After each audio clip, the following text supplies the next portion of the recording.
Dr Hyacinthe Ouedraogo, comment vous analysez l'engagement justement des autorités burkinabées? Madame Bega parlait tout de suite de cet engagement du capitaine Ibrahim Traoré, mais aussi des communautés burkinabées, les populations envers cette délégation d'afro-descendants qui se jouent au Burkina et leurs objectifs. Bon, je peux dire simplement que cette réalité que nous vivons, qui même étonne ou fascine, est au crédit, comme nous l'avons dit tout de suite ici, du leadership d'abord, de l'homme qui est à la tête donc, du Burkina Faso et qui donc dirige donc, cette révolution populaire dans laquelle nous sommes. Courage de prôner la lutte de tout un peuple contre l'écrasement de l'impérialisme. Il ose défier ce que beaucoup de gouvernants n'osent pas défier. Quand le président Damiba est arrivé au pouvoir en janvier 2022, mais les réalités auxquelles il a fait face, le président Traoré a fait face à des réalités plus réelles que ce qu'il a vécu. Mais qu'est-ce qui a fait la différence entre les deux hommes? C'est le courage, c'est le pragmatisme. Aujourd'hui, le président a accepté travailler dans une forme de résurrection du sankarisme. Et comme le Burkina Faso et le monde entier vivaient dans cette nostalgie de la perte d'un leader ou d'un messie pour le monde, alors pouvoir mobiliser le peuple burkinabé et pouvoir aussi inspirer d'autres de par le monde, je crois que ça découle du soir. Ce courage, mais il y a aussi cette vision de savoir où il veut amener le peuple burkinabé. Et de plus en plus, vous voyez que son discours ne s'adresse pas seulement au peuple burkinabé. Son discours s'adresse à tous les Noirs dans le monde, à tous les Africains, j'allais dire, comme je l'ai dit tantôt, à tous les peuples opprimés. Et l'élément par lequel je vais finir, ce sont les résultats aussi. Ce n'est pas un discours creux, comme on aime le dire, un discours populiste. Ce n'est pas de la propagande, c'est du réalisme. Ce qu'il promet, il arrive à le faire. Et il, comme on aime le dire, il prêche par l'exemple.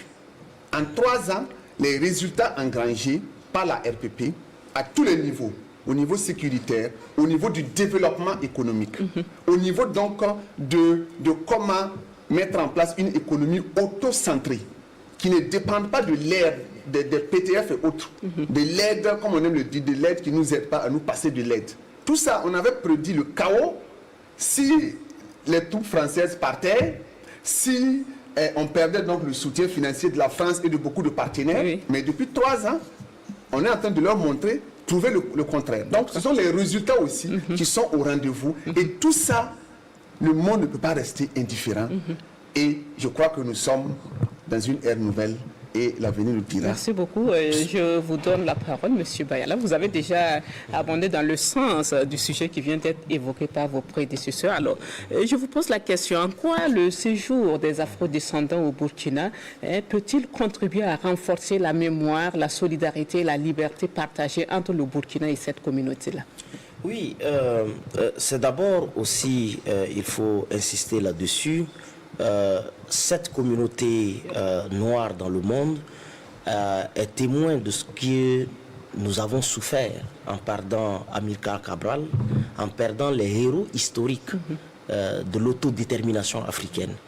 Et ces afro-descendants, il vous souviendra que c'est à leur initiative qu'un certain 30 avril 2025 a eu lieu dans le monde entier. Et ils voient les menaces que suscite sur lui, sa petite personne,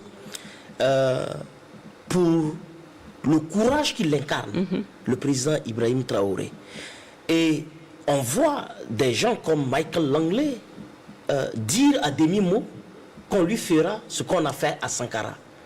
Alors, ça a fait une sorte de levée de bouclier pour dire, nous avons été somnolents. Le 15 octobre 1987 est arrivé. Il faut anticiper. Il ne faut prendre... il faut négliger même aucun dispositif de l'ennemi. Il faut tout prendre au sérieux. Ça, c'est quelque chose qui attire la sympathie, qui attire la solidarité. Il y en a même qui veulent s'enrôler dans l'armée Et si on leur dit qu'ils ne peuvent pas s'enrôler dans l'armée pour un certain nombre de raisons, ils repartiront profondément tristes. Parce que pour eux, ils ne voient que le besoin de participer à protéger le peuple burkinabé, à protéger la révolution progressiste et populaire. Et je pense que nos imaginaires et nos mémoires se connectant à un réel, qui est le réel d'aujourd'hui, oui. L'Afrique qu'on doit libérer, qu'on doit sauver. On doit sauver du chantage international, de l'oppression internationale. Vous savez que ces gens ont vécu un déficit d'autosuffisance culturelle. Ils ont vécu le mépris en live de leur africanité. Alors que Ibrahim Traoré prend une décision historique d'instituer le 15 mai. Et quand on voit, ce n'est pas qu'une action politique sur comment construire des infrastructures, mais c'est avec quelle âme, c'est avec quelle identité, qu'est-ce qu'on retrouve dans les infrastructures que nous construisons? Elles portent quelle identité? Une identité anticoloniale ou une identité coloniale? Quelle est la personnalité africaine que nous devons construire? Et ces gens, ça les parle, parce que vivant à fleur de peau, l'humiliation qui ne s'arrête pas, peu importe le statut que vous avez, vous êtes multimilliardaire en dollars aux États-Unis, vous êtes noir, on vous rappelle, oui, c'est vrai, vous êtes très riche, mais ça se voit que tu es noir. Excuse-moi, mais c'est un truc comme ça. Okay. Tu es, peu importe. Donc c'est dire qu'aujourd'hui, avec cette connexion, c'est réhabiliter le commun de nos imaginaires, réhabiliter et reconnecter notre désir de bâtir le African Personality. Alors, Monsieur Salvador Ngalé, on ne peut pas parler de lutte pour la libération de l'Afrique, de lutte anti-impérialiste sans évoquer Thomas Sankara. Quelle est, selon vous, l'importance de cet héritage panafricaniste du Burkina à travers votre retour symbolique dans le pays de Thomas Sankara? Écoutez, madame, j'aime bien votre question parce que, encore l'émotion revient. Étant né au Cameroun, Thomas Sankara a fait une partie de son cursus militaire au Cameroun. Donc il faudrait que vous sachiez que quand il est décédé, les gens pleuraient à Yaoundé comme s'ils avaient perdu un membre de leur famille. Ça, c'est très important à signaler. Moi, je suis un sankariste. Et je vais toujours être sankariste. Étant donné que le président Ibrahim Traoré est considéré comme la réincarnation de Thomas Sankara, il va de soi que nous sommes dans un état de, je dirais, d'excitation incroyable. Vous savez, le français n'est plus tellement ma langue. Mais Ibrahim Traoré, il nous a démontré qu'il est la réincarnation de Sankara. Alors je vais vous faire une petite révélation. Nous ressentons un devoir de le protéger d'abord spirituellement.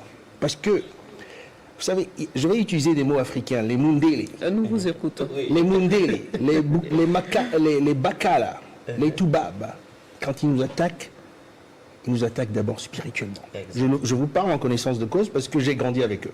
Ah, ça existe chez eux aussi. Oui. À un autre niveau. Il faudrait que vous sachiez. Pourquoi vous pensez que tous les présidents vendus de la France-Afrique appartiennent à des confréries bizarroïdes? Ok. Moi, je fréquente ces milieux, je dirais un petit peu comme un espion. Donc, il faut d'abord protéger Capitaine Ibrahim Traoré d'un point de vue spirituel. Le peuple noir se doit de créer un dôme spirituel autour de lui. Et dans le monde spirituel, quand vous gagnez déjà dans le monde spirituel, le monde physique, c'est facile. Alors, c'est un message que je lance à toute la diaspora, de le mettre en prière, de mettre l'armée en prière, la télévision en prière, ce peuple en prière, parce que vous avez pris un risque inouï de faire face à un appétit insatiable, n'est-ce pas, de ces impérialistes. Ils ont déjà tout, mais ils veulent encore plus.